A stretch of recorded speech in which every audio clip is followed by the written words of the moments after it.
Hey everyone, today I am creating some birthday cards. I create 16 in total using the February 2025 SheetLoad of Card template from Alicia at Call Me Crafty. There will be a link below to how to get the sketch, but also to a playlist where you can check out all of the different videos from the creative team. Now, I'm just sitting here doing some math that in the end was kind of unnecessary. I was trying to figure out how many pieces of 6x6 paper I would need to make each card, but realistically, I can get one 5¼ by 4 inch backing panel from a sheet, and I can get 2 of the front panels because they are 4 by 2 3/4. So I drew it all up. It wasn't really that necessary. But I think the thing you can tell from this is there's quite a few 2-inch strips that are going to be left over when I'm done. So I'm going to come up with another project to finish off the paper pad, and then I'll post that on my channel down the track. Given that I've got double-sided paper here, you can see there's quite plain paper at the top, and then these are the ones I was talking about that are quite busy. There's some flowers, there's some words, there's like some combs and things. I mean, it is to do with beauty parlors. I chose to use the side of the papers that do not have the things that are that specific. So what that meant is I was really using some really bold paper with some dots or some squiggles. And so it was a really interesting group of paper to use today.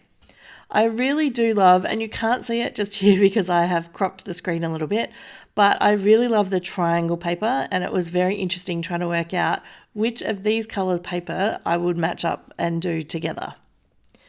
I'm showing here chopping things down, and as I said, there's quite a few scraps, so you can see them on the right hand side. You do end up with 3/4 inch strips and then the 2-inch strips, so there are tons of sketches out there where I can make the most of those leftovers, and I'm sure that nothing will go to waste. To make things easier on myself, I actually sorted the paper into 2 lots of 3. So you can see here I have the red, green and purple. Now I cut the purple down to be the smaller panel on the front of the card, and I'm now cutting down the green and red to be the 5¼ by 4. The reason I did that is green and red together to me just says Christmas, and I really didn't want to create Christmas cards in January when I'm filming this video. So for me, I just kept those separate. So now I've cut everything down, and I've also taken a little bit of time to matte the front panels in just a plain white.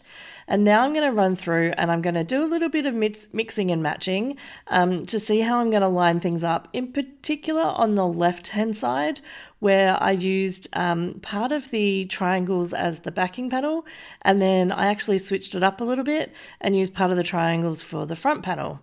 And I think by doing it this way, it just meant I ended up with quite a few of the cards that had that really pretty multicolour paper. And then there was only a couple of them that just had the blue and the red. Now that they're all laid out ready for me, I was sitting there thinking, what am I going to use on these? And I do come up with a really cool idea to use some ephemera.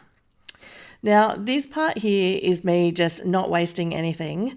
These quill pieces of vellum were in like invitation sets that were on clearance, and I put them aside knowing at some point I would have a card that needed me to use some components of vellum on it. And I'm literally trimming around the printed area to get the plain vellum, and there was plenty for me to be able to use for this set of cards today. So there's always a purpose for the leftovers that we keep. I'm possibly a little bit crazy for putting this aside, but I really don't use vellum very often. I find it kind of tricky to use. So this absolutely worked out perfectly because I didn't need to go and purchase any. And it's not something I would normally buy to put in my stash because, as I said, it's just something I haven't used very much. I'm now using my trimmer to chop down the little angle on these panels that will go behind the little, I guess it's the feature panel at the front of the card, as a little bit of a design element. I have chosen to use a rectangle on the front of mine, even though I do believe others may choose to use a different shape. And in the actual card sketch on the very, very front, they will have, for most people, an oval shape. You'll see what I mean when we get to that part of the video.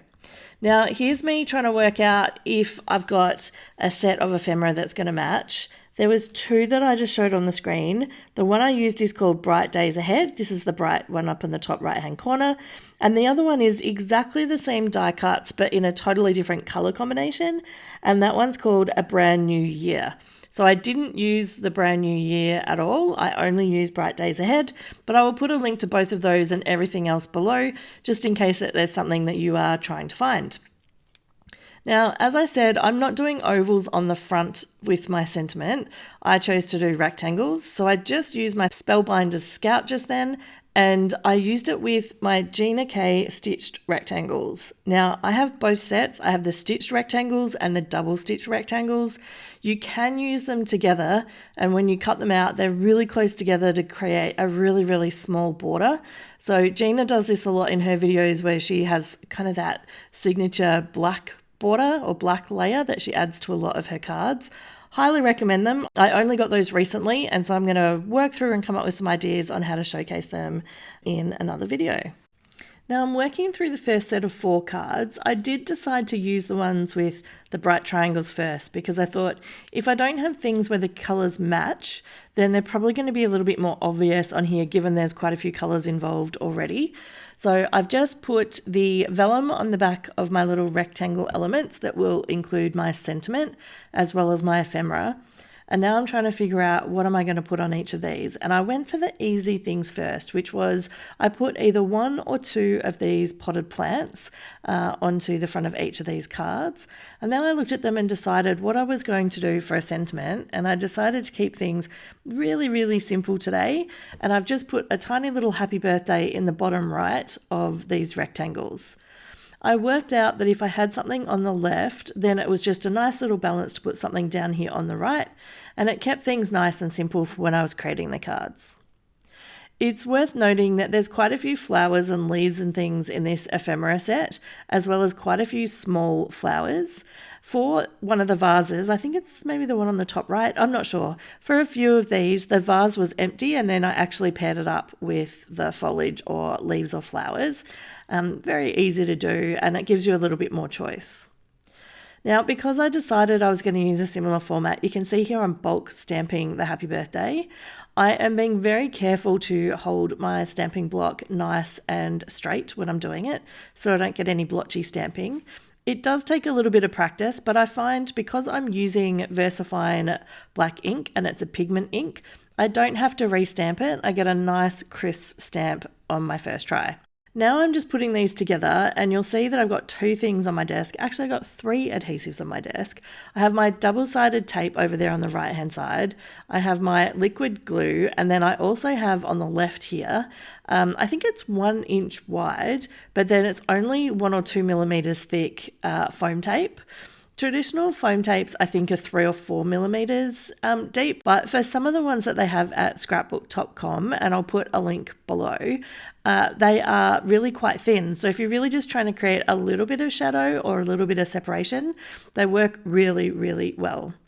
The other thing I'll say about scrapbook.com is don't forget to have a look at the giveaways. Go to the coupons page and there's always 2 or 3 items, sometimes 4, that are completely free with your order depending on your spending limit. So if you've never used those before, make sure you go and check that out because there's always interesting bargains. When I did my cards today, I did them in bundles of 4, and you'll recognize that those are the 4 I created first. Top left, you can see that on that card I actually put the rectangle not in the middle, but I actually put it down the bottom right hand side of the card, which meant it just gave it a slightly different look without doing too many changes. For this group here, I actually did the rest of the triangles, and you can see that for most of them I've used a potted plant on the left, but I wanted to use the Hello Lovely sentiment, so I chose not to put anything else on there, just an embellishment and that sentiment. There really wasn't space to put the normal rectangle with the vellum. For this group here, I did a couple of little things differently on that top left card.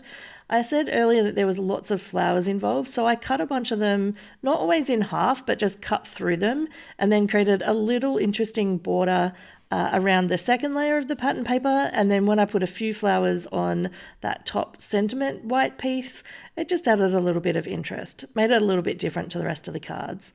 And then these ones here, I think I did these ones last, and you can see I've got a few clusters of flowers where I've used some of the foam tape, and then for the rest of these they were literally using anything that had red or purple on them so that the colours all matched up nice and easily. Nice and simple and straightforward. Here's some footage of the leftover ephemera, and I've put a link here to the playlist of the rest of the creative team. Have a great day!